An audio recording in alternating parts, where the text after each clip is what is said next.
حضرت آدم سے ہوئی تھی، یعنی دادی وہیں رہتی تھیں. حضرت آدم سراندیپ میں تھے، سری لنکا میں تھے، وہ وہاں سے آئے اور حضرت حوا وہیں پر تھیں.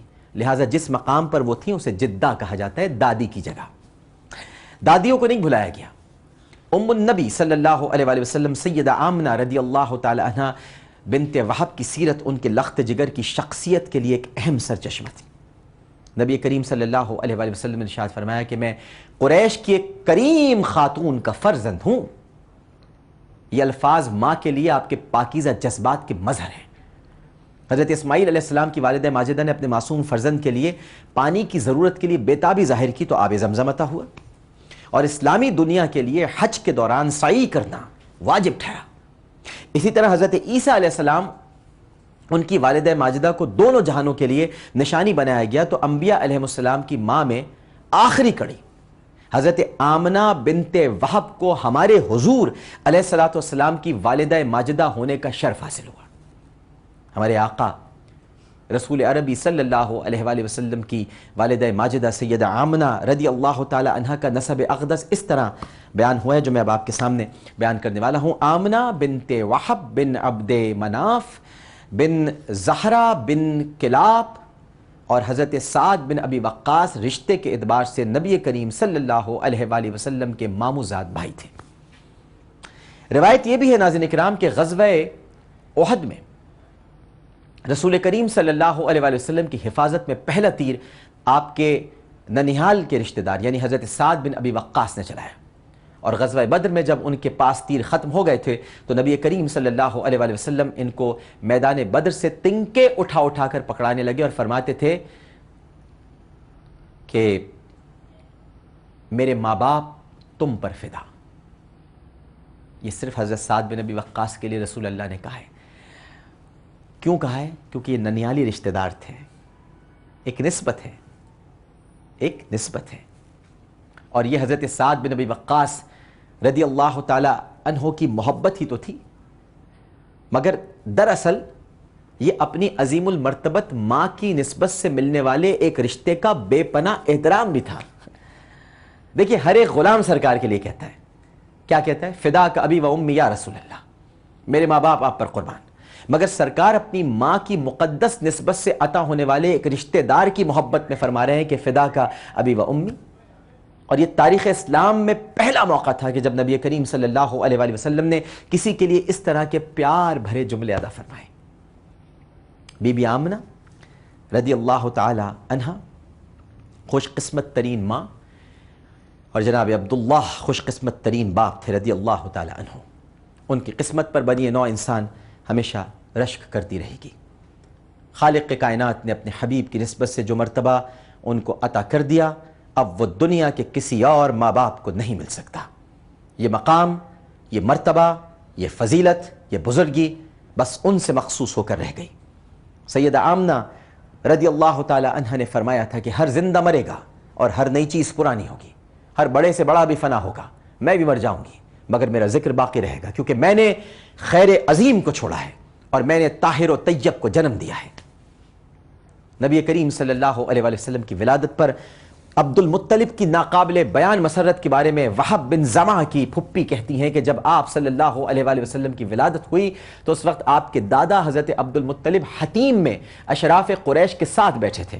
انہیں یہ خوشخبری وہیں سنائی گئی جسے سن کر وہ خوشی سے نہال ہو گئے، اور اچانک صبح کی پہلی کرن ہستی ہوئی آئی اور مبارکباد کہہ کر یہ خبر دادا کو پہنچائی کہ رحمت نے تیری سوکھی ہوئی ڈالی ہری کر دی عبد المطلب. تیری بیوہ بہو کی گود میں اپنے نور سے اللہ سبحانہ و تعالی نے ایک تحریر، کیونکہ اللہ تو المصور بھی ہے، ایک تحریر لکھ دی. ملا ہے آمنہ کو فضل باری سے یتیم ایسا، نہیں ہے بحر ہستی میں کوئی در یتیم ایسا. عبد المطلب کی آنکھوں کے سامنے اپنے نور نظر حضرت عبداللہ کی تصویر گھومنے لگی. علامہ ابن سید الناس نے عیون الاثر میں لکھا ہے کہ یہ خوشخبری سن کر حضرت عبد المطلب فوراً اٹھ کر گھر آئے، اپنے نومولود پوتے کو دیکھ کر نہایت مسرور ہوئے اور حصول برکت کے لیے نومولود کو کعبۃ اللہ میں لائے اور خدائے بزرگ و برتر کا شکر ادا کرنے کے بعد کافی دیر تک بچے کی درازی عمر اور بلند اقبالی کے لیے دعا مانگتے رہے. فتح الباری میں علامہ ابن حجر اسقلانی لکھتے ہیں کہ آپ صلی اللہ علیہ وآلہ وسلم کی ولادت باسعادت کے 7ویں دن عبد المطلب نے آپ صلی اللہ علیہ وآلہ وسلم کا عقیقہ کیا اور خوشی کے اس موقع پر تمام قریش کو مدعو کیا اور نومولود کا نام محمد رکھا صلی اللہ علیہ وآلہ وسلم۔ لوگوں نے پوچھا یہ نام تو آپ صلی اللہ علیہ وآلہ وسلم کے خاندان میں کسی کا بھی نہیں۔ فرمایا ہاں، میں چاہتا ہوں آسمان پر اللہ تعالیٰ اور زمین پر اس کی مخلوق اس بچے کی تعریف کریں۔ رحمت للعالمین صلی اللہ علیہ وآلہ وسلم کی ولادت کا جشن سب سے پہلے سیدنا عبد المطلب نے ہی منایا۔ رئیس مکہ سیدنا عبد المطلب نے اپنے فرزند ابو طالب کو حکم دیا کہ اونٹ اور بکریاں ذبح کر کے اہل مکہ کی ضیافت کریں۔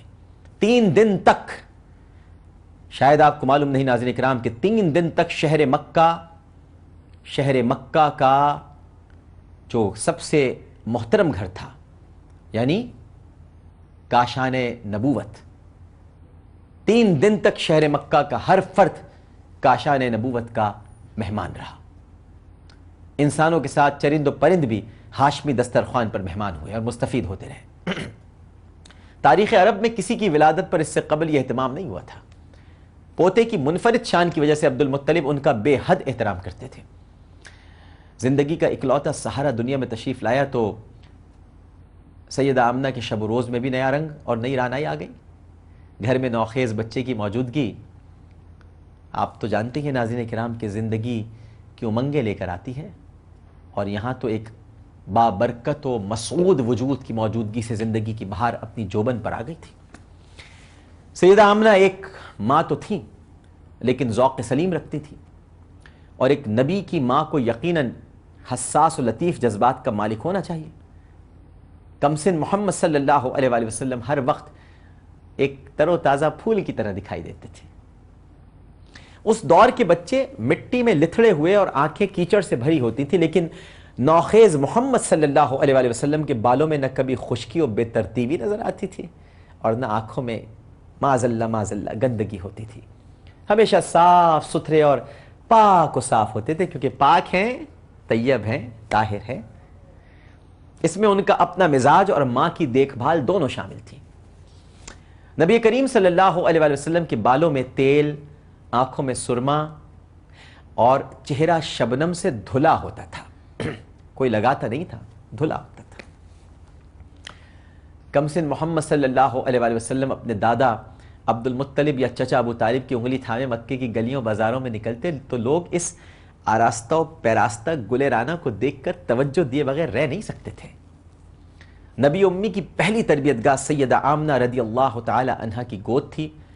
بشری اعتبار سے آپ کی عظیم الشان شخصیت اور کردار سازی کی ابتدا ماں نے کی، سیدہ آمنہ رضی اللہ تعالی عنہا۔ میرے ننھے حضور کم سن محمد صلی اللہ علیہ وآلہ وسلم ابھی 6 برس کے ہوئے تھے کہ بی بی آمنہ رضی اللہ تعالی عنہا کی طبیعت ناساز رہنے لگی اور انہیں بخار رہنے لگا۔ مقامی اور روایتی علاج کیا جاتا رہا، کبھی طبیعت بہتر ہو جاتی اور کبھی کئی روز تک بستر پر پڑی رہتی۔ بخار نے بی بی آمنہ کو نڈھال کر دیا، وہ پہچانی نہیں جاتی تھی، ان کا چہرہ کمزوری کی وجہ سے مرجھا گیا اور سرخ و سفید رنگت جس پر کبھی طلوع آفتاب کا گمان ہوتا تھا اب غروب ہوتے سورج کی زردیوں میں تبدیل ہو گیا۔ وہ اپنے کمرے میں کمبلوں میں لپٹی پڑی رہتی تھی۔ گمان غالب یہ ہے کہ ان کے دل و دماغ پر یثرب چھایا ہوا تھا، اس لیے نہیں کہ وہ ان کا میکہ تھا اور وہ اداس ہو گئی تھی۔ دراصل یثرب ان کے تصور پر اس لیے چھایا ہوا تھا کہ وہاں کی ریتیلی مٹی کے ایک ابھرے ہوئے تودے کے نیچے وہ سو رہا تھا جسے ان کی زندگی کا ساتھی بنایا گیا تھا۔ وہ چاہتی تھیں کہ محمد صلی اللہ علیہ وآلہ وسلم کو لے کر اپنے شوہر عبداللہ کی آخری آرام گاہ پر حاضری دیں۔ سیدہ آمنہ رضی اللہ تعالی عنہ کو یثرب اور عبداللہ شدت سے یاد آ رہے تھے۔ انہوں نے فیصلہ کیا کہ وہ یثرب جائیں گے، اپنے محمد صلی اللہ علیہ وآلہ وسلم کو بابا کی تربت دکھائیں گی، اپنے میکے سے ملوائیں گی۔ ام ایمن کا کہنا ہے کہ